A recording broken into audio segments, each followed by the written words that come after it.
416. Representative Stokes on your amendment.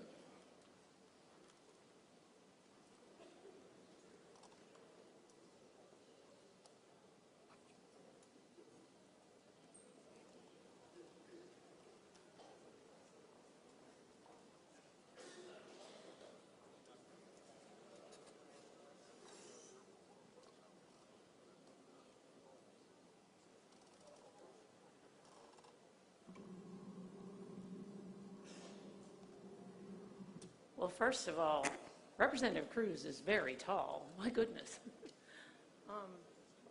Can I go now? Yes. Okay. I come to you with this amendment today as a very serious pro-life advocate. Life is so precious, and it's so precious to me. And I look at my own 2 children, and I thank God every day for them. There was a handout that came to your desks earlier that stated like that it would be closer to 10 weeks when a heartbeat would be detectable. But on a Google search, it looks more like 6. I mean, everywhere I look, in every site I can find, I think by 10 weeks it should certainly be there, but you very viably could have one as early as 6. Now, at 6 weeks pregnant, you've been pregnant for 4 weeks. You might have known for 1 or 2 weeks that you're pregnant. Might. Pat Moore, Representative Moore, your story really hit home for me because I have a family member that recently was reunited with a daughter that she had been a victim of rape, and she gave her daughter up for adoption, and that daughter and her have reunited now, and it's been a beautiful, wonderful thing. And so I get that. I love that. It makes me so happy to see them united. None of us even knew that it had ever happened. So it was just a shock to the whole family, but a beautiful, wonderful shock. But I can't pretend that I can foresee every gruesome possibility that could happen to somebody. I just can't. And as much as I honor and I just truly believe in what I do here as a pro-life legislator, I'm 100% pro-life.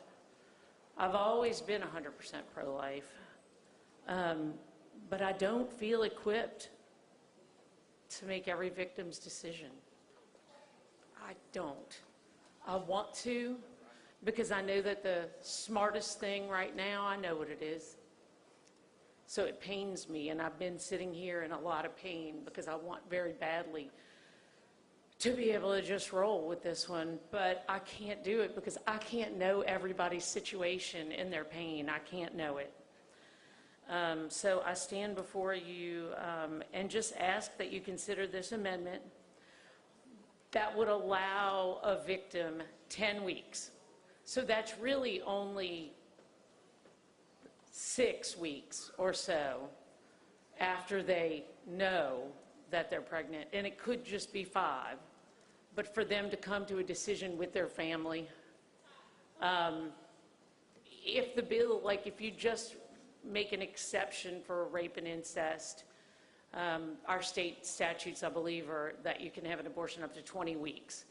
And so I'm bringing that all the way back down to 10. And 10 is what we believe might be the time for a heartbeat anyway, according to this handout.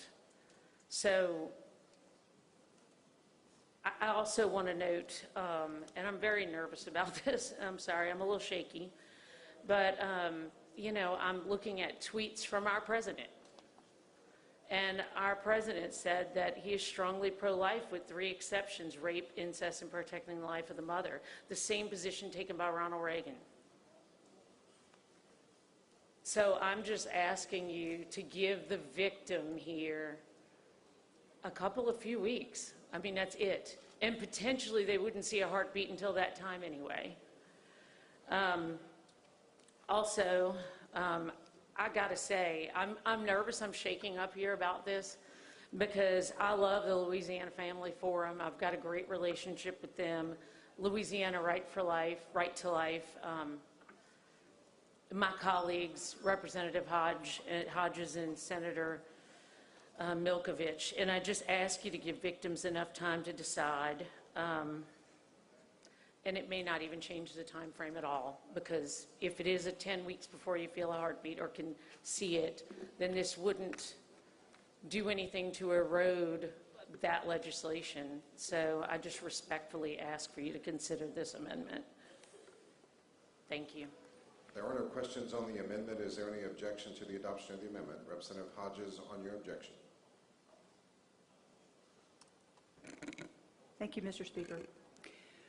I rise in objection to the amendment for the reasons stated before, that this handout that I passed out, I want you to look at the bottom. It's the Louisiana Department of Health and Hospitals. I don't mean any disrespect to Representative Stokes, but you could find anything on the internet. And this is the Louisiana Department of Health and Hospitals that says between week 8 and week 10 that you could detect a heartbeat. And so that's what this bill does. It is the heartbeat bill, as we've stated before. When you don't have a heartbeat, we know if any of us are not detected with a heartbeat that our life has ended. And so a heartbeat is proof that there is life. The person, the woman or the young lady can have an abortion up until that time that a heartbeat is detected, and I just ask that you would oppose this amendment. Representative Marcel, is your question for Representative Hodges? Representative Hodges, will you take questions? She waives questions. Representative Stokes, to close on your amendment.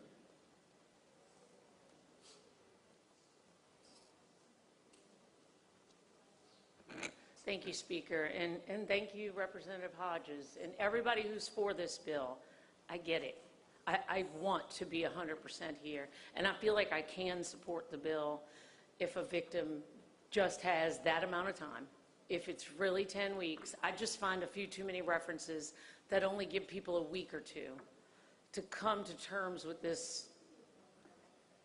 It could be a horrifying time in these people's lives. And I just ask that, and I also want to address, but I'm showing you that when you Google search it, that 5 references right there all say that it could be 5, 6, 7 weeks. And I just think that that's a lot to expect from a victim of a horrible event. Whatever you guys believe is right, I love y'all, and this pains me a lot. So just ask that you consider the amendment. Thank you. Representative Stokes has offered an amendment to which Representative Hodges has objected. When the clerk opens the machines, all those in favor of the amendment vote yes. Those opposed vote no. The clerk will open the machine. Vote your machines, members. Representative Horton, no. Representative Amity, no. Representative Hodges, no. Representative Gwynn, no. Representative Jackson, no. Representative Richard, no. Representative Bagnaris, no. Representative Miguez, no. Are you through voting? Representative Smith, yes. Clerk will close the machine. 34 yeas, 67 nays. The amendment fails to pass. Next amendment, Madam Clerk. There are no other amendments. For a question on the bill, Representative Gary Carter.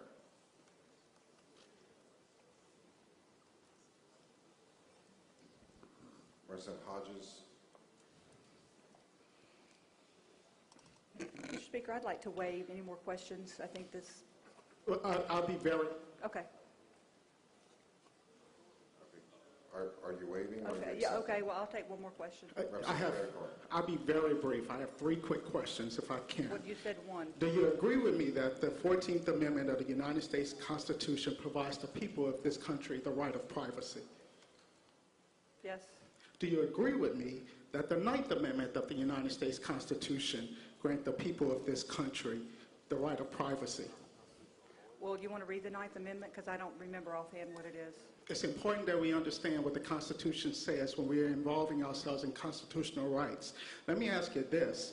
Do you agree with the statement from the United States Supreme Court that this right of privacy, whether it be found in the 14th Amendment's concept of personal liberty and restrictions upon state action, or in the Ninth Amendment's reservation of rights to the people, those rights of privacy is broad enough to encompass a woman's decision of whether or not to terminate her pregnancy.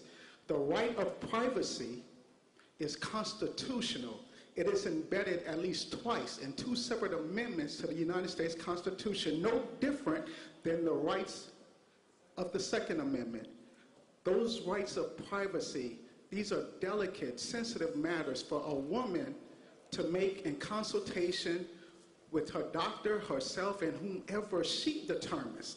This right of privacy, regardless of whatever exceptions or amendments you come up with. Representative Carter, just a minute. Representative Edmonds, why do you rise? Mr. Speaker, I'm coming to an end. Wait, let me get his question. Representative Edmonds. Mr. Speaker, in the act of decorum, there's no question. We're getting there. Representative Carter, ask your question, please. I'm asking whether or not, how does she justify this legislation that takes away constitutional protection from women, and she doesn't even display a true knowledge of the Constitution?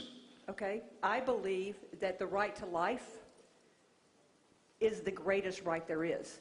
And I think the right to life supersedes every other right that we have. And every amendment, the right to life. Tell me what the first line of the Constitution says.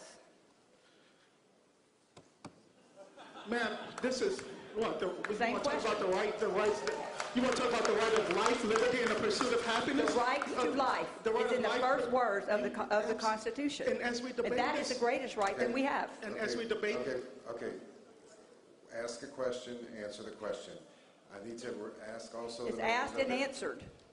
I need to ask the members of the gallery and guests that are here to please refrain from response and applause while we're in debate.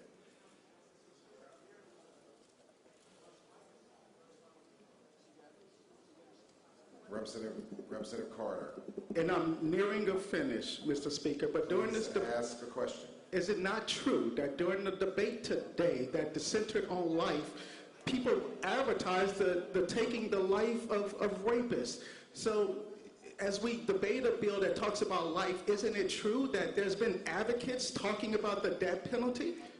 For the unborn, what crime has the unborn committed? They have committed no crime. There is a penalty for rape, incest, and murder. Those are the people that we're talking about the death penalty for. How do you balance that with the constitutional right of privacy found in at least two separate sections of the United States Constitution, the 14th Amendment as well as the 9th Amendment of the United States Well, I Constitution? believe that the preamble of the Constitution sets the pursuit of life, liberty, and happiness as supreme over these other things. And so that's the right to life is what we're talking about. We're talking about a heartbeat bill.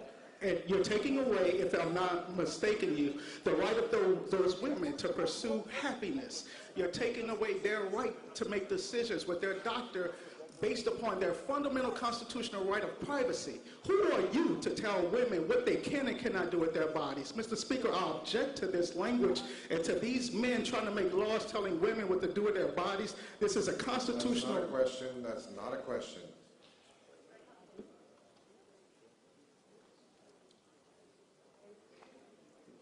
Representative Hodges waives the remaining questions. For the floor in the bill, Representative LaBalle.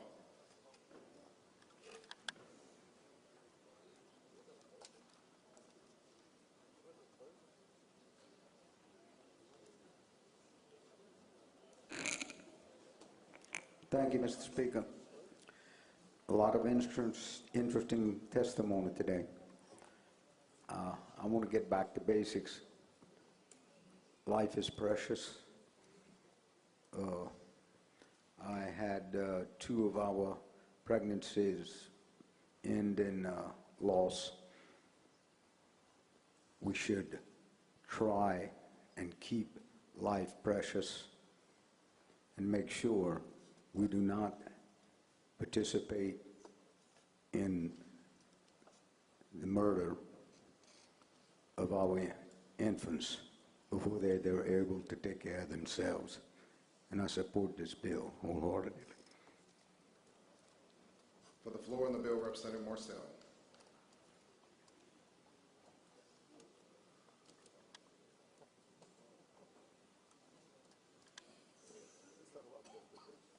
Members, once again, I rise in opposition of this bill, and I'm totally confused as to how people can come up here and talk about the right to life.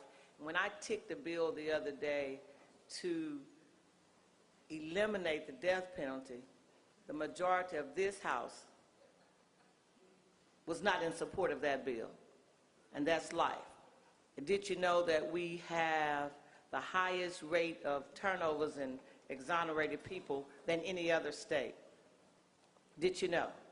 Which means that we are killing or attempting to kill some innocent people.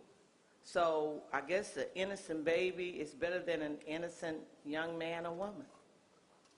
I rise in opposition of this bill in telling women what they can and cannot do with their bodies. You guys keep saying that Louisiana is a pro-life state, and you have the right to have that opinion.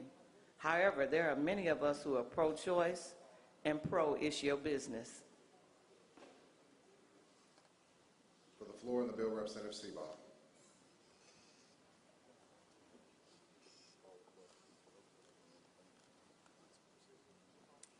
I rise in support of the bill, obviously, but I just want to come and clarify. Some people in this body apparently have a difficult time separating the difference between innocent life and guilty life. And what I said earlier about executing a rapist, I'm talking about somebody who's been convicted of a crime, not an innocent baby. If there's anybody in this body that really can't tell the difference between those two, then I'm going to pray for you, because that's a problem. We have a situation right now where we have an opportunity to pass a bill. This is a very good bill. I think it's been thoroughly debated. I don't want to belabor the point too much, but there is a vast difference between when you're talking about the death penalty and an innocent unborn baby. They're two completely different things. And finally, the last point I'll make is the whole woman's body, her right to choose. That's fine. You can do what you want with your body. But the body that is destroyed by an abortion is not the mother's. It's the baby's. And when